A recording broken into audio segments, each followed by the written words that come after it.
todas que estão aqui presentes. Para mim é um prazer poder participar deste encontro, o primeiro encontro internacional sobre o trabalho, organizado pelo Labor, especialmente nessa situação adversa que nos contava ontem o professor Enéas, né?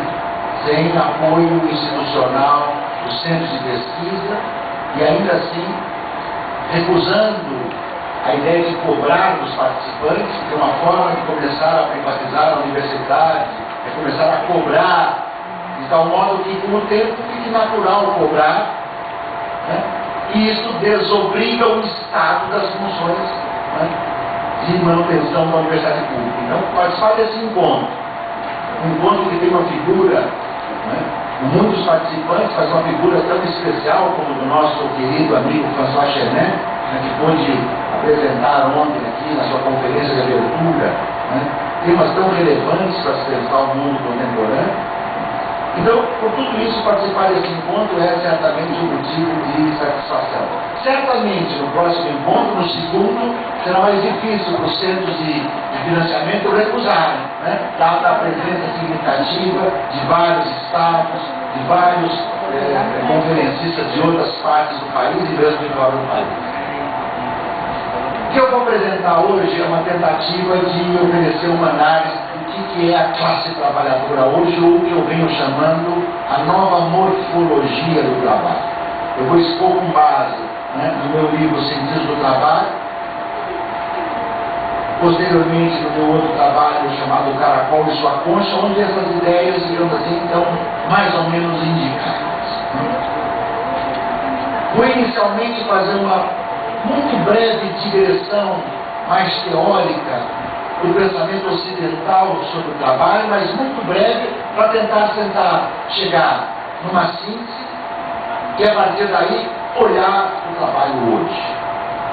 Desde o mundo antigo e sua filosofia, que o trabalho tem sido compreendido como expressão de vida ou degradação, criação e infelicidade, atividade vital ou escravidão, felicidade social ou servidão, ergon, bônus, trabalho ou fadiga, momento de catarse ou vivência do martírio. Ora cultuava-se seu lado positivo, seu lado de criação, ora acentuava-se seu traço de negatividade. Hesíodo, por exemplo, nos trabalhos dos dias, que é uma ode ao trabalho, não hesitou em afirmar que, aspas, o trabalho desonra nenhuma, o ócio desonra é.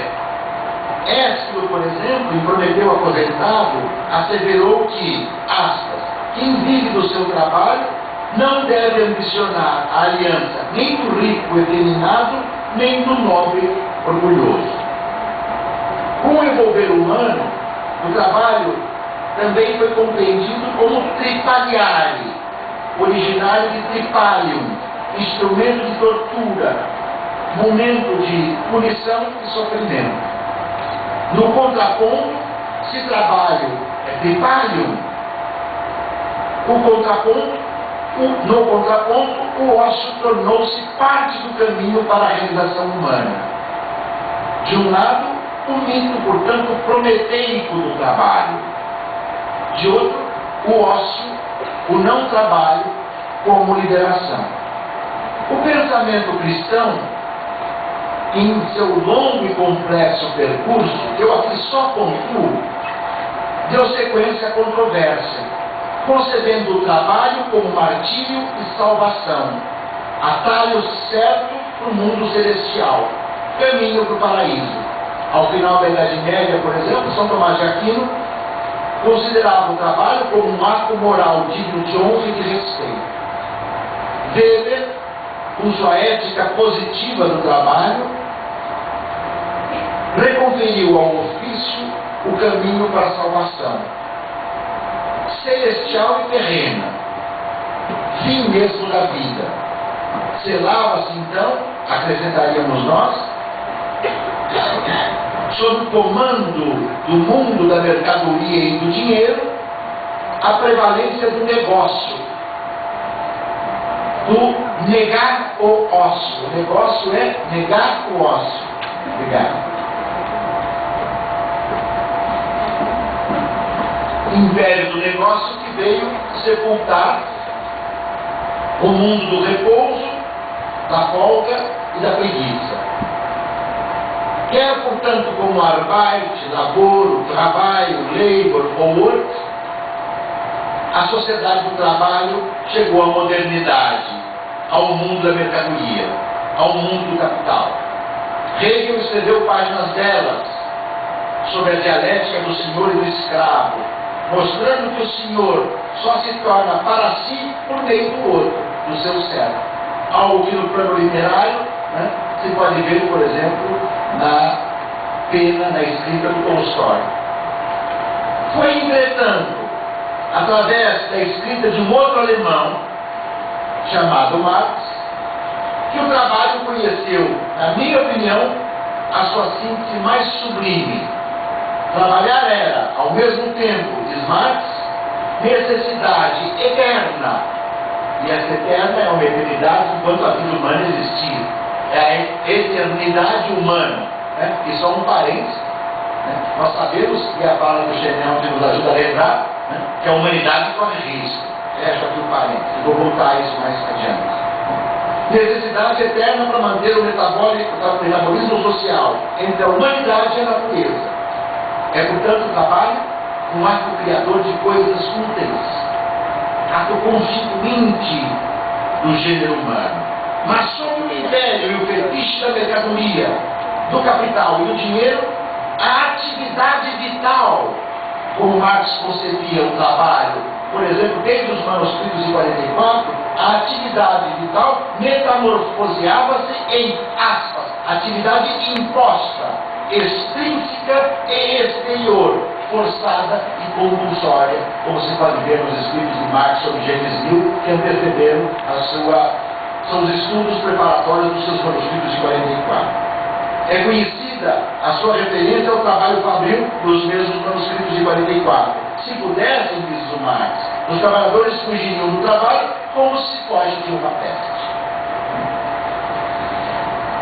Essa dimensão dúplice, e mais que isto, ela é mesmo contraditória, presente no mundo do trabalho, que cria, mas subordina, humaniza, mas pode degradar, libera, mas escraviza, emancipa, mas também aliena, manteve o trabalho humano como questão nodal dos nossos dias.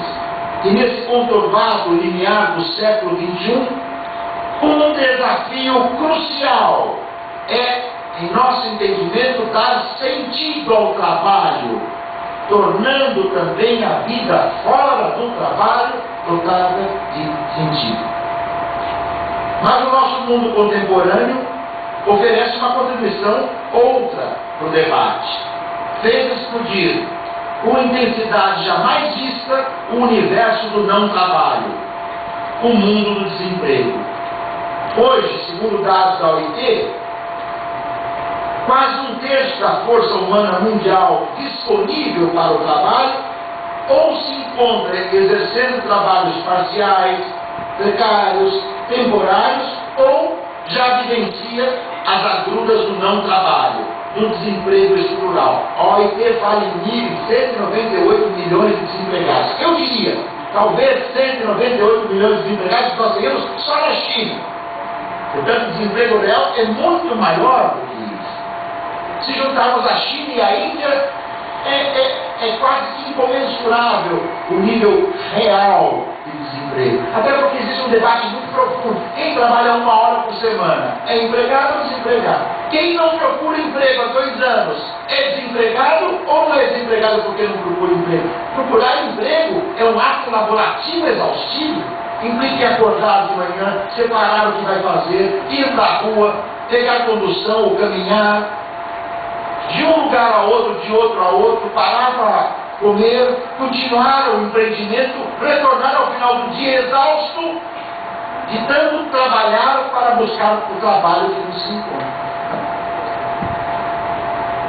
Mais de 1 bilhão são esses excluídos e precarizados no mundo excluídos entre aspas, vamos tratar disso mais adiante, perambulam pelo mundo como prometeus modernos, a cata de algo para sobreviver.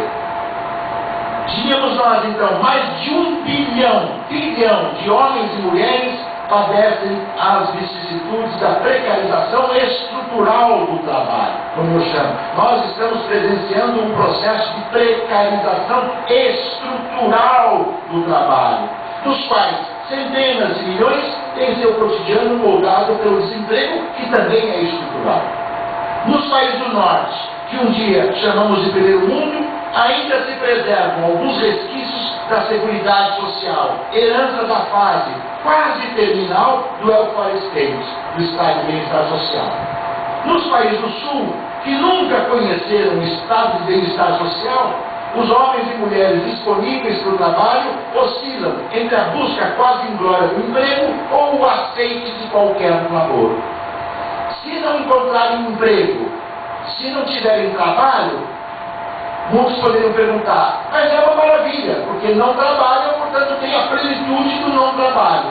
A falsidade dessa tese é que no terceiro mundo, nos países do sul, a plenitude do não trabalho é a barbárie completa, é a indigência, é a inexistência de nexos mínimos de previdência, é a inexistência de um welfare state, de um estado de bem-estar social que por aqui nunca tivemos. É o exército sobrante, monumental de força de trabalho que hoje tem sido, digamos assim, fonte de oferecimento de trabalho livre para a economia política do narcotráfico, para a economia política do crime. Glosando uma frase memorável, podemos dizer que, se não somos contemporâneos filosóficos do presente, estamos, o Brasil, uma contribuição alta nisso, entre os campeões históricos do desemprego. Se o nosso país pouco contribuiu para a filosofia do trabalho e do labor, estamos dando, tristemente, uma monumental contribuição para o flagelo do desemprego. Contra a limitadíssima tese da finitude do trabalho, estamos desafiados, entretanto, a compreender o que venho denominando como a nova morfologia do trabalho, ou a nova polissemia do trabalho, e ao fazê-lo, mostrar as complexas relações que emergem no universo laborativo, seus elementos de centralidade, seus laços de sociabilidade, que emergem no trabalho, mesmo quando ele é marcado por formas de estranhamento e de alienação. Essa é uma verdadeira dialética do trabalho. O trabalho que aliena, o trabalho que estranha, o trabalho estranhado, ele tem coágulos dentro dele do trabalho que liberta. E o trabalho que liberta, o trabalho que emancipa, ele tem presente dentro dele coágulos também do trabalho que aliena. Daí, eu seria contra, eu jamais escreveria um livro pelo fim do trabalho, como Robert Kurz, que é um grande intelectual, diga-se de passagem. E também jamais escreveria um livro Viva o Trabalho, porque seria um terror numa sociedade onde só o trabalho existisse. A dialética do trabalho, no sentido profundo do termo, está exatamente nesse movimento.